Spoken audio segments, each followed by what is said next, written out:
नमस्कार, नवीन न्यूज में आपका स्वागत है। बिहार विधानसभा चुनाव 2025 को लेकर एनडीए ने अपना घोषणा पत्र जारी कर दिया है। इस दौरान बीजेपी के राष्ट्रीय अध्यक्ष जेपी नड्डा, मुख्यमंत्री नीतीश कुमार, उप मुख्यमंत्री समेत गठबंधन के सभी वरिष्ठ नेता मौजूद थे। इस घोषणा पत्र को एनडीए की आगामी सरकार की दिशा और प्राथमिकताओं का रोड मैप माना जा रहा है। एनडीए के घोषणा पत्र में गरीबों, युवाओं और किसानों को ध्यान में रखते हुए कई बड़ी घोषणाएं की गई हैं। इनमें सबसे चर्चित योजना सीता रसोई है, जिसके तहत लोगों को मात्र 10 रुपये में पौष्टिक भोजन उपलब्ध कराने की योजना है। यह रसोई हर शहर और ब्लॉक स्तर पर शुरू की जाएगी ताकि कोई भूखा न रहे। शिक्षा क्षेत्र में भी एनडीए सरकार बड़े कदमों का वादा किया है। घोषणा पत्र में हर अनुमंडल में कला, वाणिज्य और कानून संकाय के कॉलेज खोलने की बात कही गई है। इन कॉलेजों में छात्रों को फ्री छात्रावास की सुविधा दी जाएगी ताकि ग्रामीण क्षेत्रों के छात्र भी आसानी से उच्च शिक्षा प्राप्त कर सके। साथ ही तकनीकी शिक्षा और कौशल विकास को लेकर भी नई योजनाओं की घोषणा संभव है। स्वास्थ्य सेवाओं के क्षेत्र में एनडीए हर जिले में सुपर स्पेशलिटी अस्पताल बनाने का वादा कर सकती है। मरीजों को मुफ्त या कम कीमत पर जेनरिक दवाएं उपलब्ध कराने की योजना भी इस घोषणा पत्र का हिस्सा है। हर विधानसभा क्षेत्र में वेटनरी एम्बुलेंस की सुविधा दी जाएगी ताकि पशुओं के इलाज में आसानी हो। उड़ीसा, कर्नाटक और गुजरात की तर्ज पर बिहार में भी आर्टिफिशियल इंटेलिजेंस और सेमीकंडक्टर निर्माण को बढ़ावा देने की योजना है। साथ ही डिफेंस इंडस्ट्रियल कॉरिडोर के निर्माण से राज्य में नई औद्योगिक संभावनाएं पैदा होगी। छोटे और मध्यम उद्यमियों को भी घोषणा पत्र में विशेष जगह दी गई है। बिहार विधानसभा चुनाव के महासमर में दोनों प्रमुख गठबंधनों एनडीए और महागठबंधन ने अपने अपने घोषणा पत्रों के जरिए जनता को लुभाने के लिए पूरी ताकत झोंक दी है। एनडीए ने अपना साझा संकल्प पत्र जारी कर जहां विकास और कल्याणकारी योजनाओं का मिश्रण प्रस्तुत किया है, वहीं महागठबंधन ने अपने चुनावी अभियान को सरकारी नौकरी की गारंटी और कर्मचारियों के अस्थायीकरण के तेजस्वी प्रण पर केंद्रित किया है। घोषणा पत्र के आईने में आप वोट जुगाड़ की रणनीति को साफ साफ देख सकते हैं। दोनों गठबंधनों का घोषणा पत्र यह बता रहा है कि बिहार की सियासत किस तरफ जा रही है। फ्री बीच पॉलिटिक्स की सियासी सुगंध भी इन दोनों घोषणा पत्रों में आप महसूस कर सकते हैं। एनडीए का साझा संकल्प पत्र भी अधिक मतदान करने वाले वर्ग को लक्षित करते हुए मुफ्तखोरी या यूं कहे फ्री बीज पॉलिटिक्स को छू रहा है।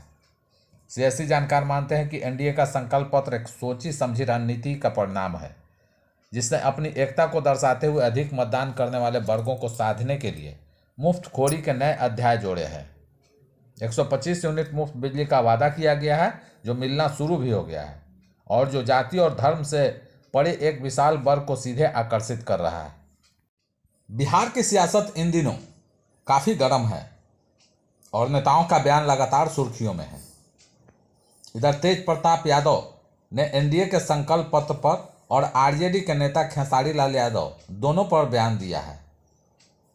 तेज प्रताप यादव ने एनडीए के घोषणा पत्र पर कहा, ये तो चुनाव का मौसम है, सब अपना अपना वादा करेंगे, देखते हैं आखिर होता क्या है।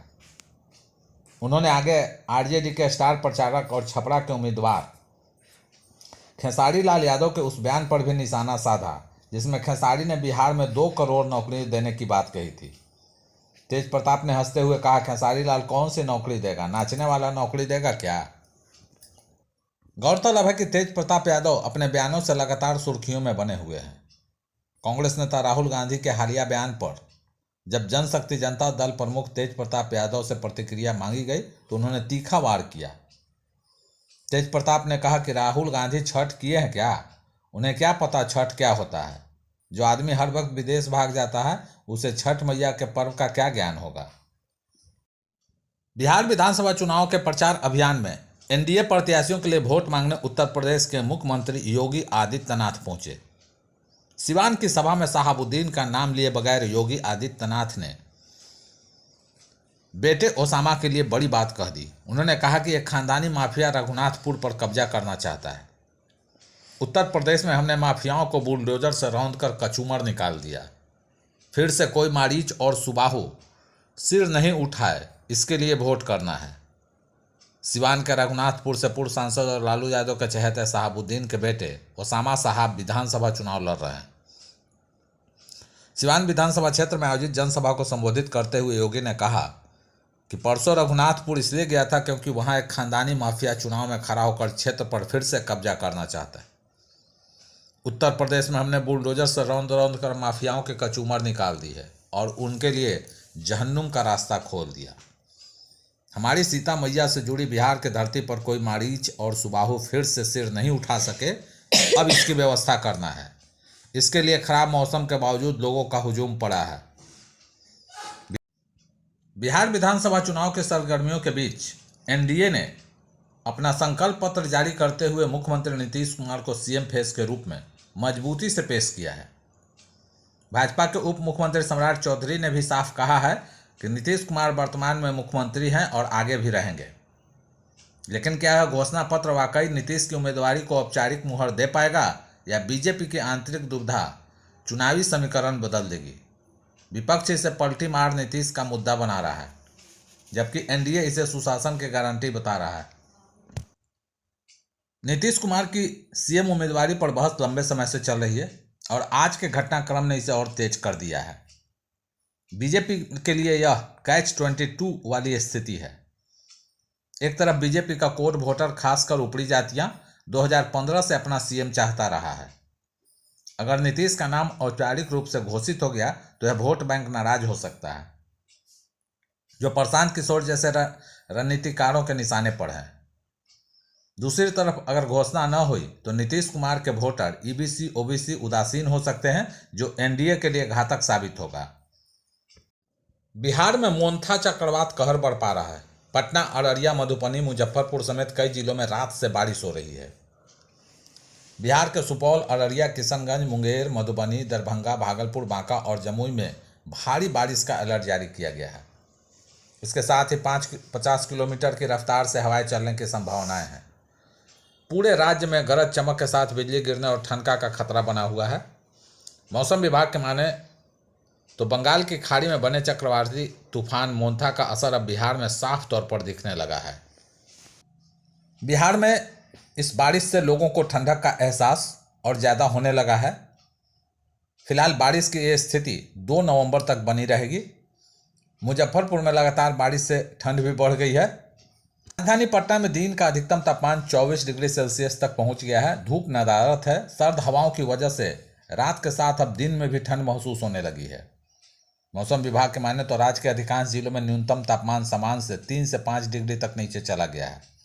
इस वजह से दिन और रात के तापमान के बीच का अंतर बेहद कम हो गया। बिहार विधानसभा चुनाव नजदीक है। ऐसे में राजनीतिक पार्टियों में अलग ही जोश देखने को मिल रहा है और जनता का दिल जीतने में लगे हुए हैं। इस बीच चुनाव के मद्देनजर आरजेडी ने अपनी चुनावी रणनीति में एक नई दिशा अपनाई है। पार्टी ने कांग्रेस और भाकपा सीपीआई के बीच विवाद वाली 4 विधानसभा सीटों पर प्रचार से परहेज करने का निर्णय लिया है, जिसमें ये सीटें बछवाड़ा, कड़गहर, राजापाकर और बिहार शरीफ शामिल हैं। इन चारों सीटों पर भाकपा और कांग्रेस के उम्मीदवार चुनाव लड़ रहे हैं। बताया जा रहा है कि राजद का यह कदम स्थानीय समीकरण और गठबंधन संतुलन को बनाए रखने के लिए उठाया गया है।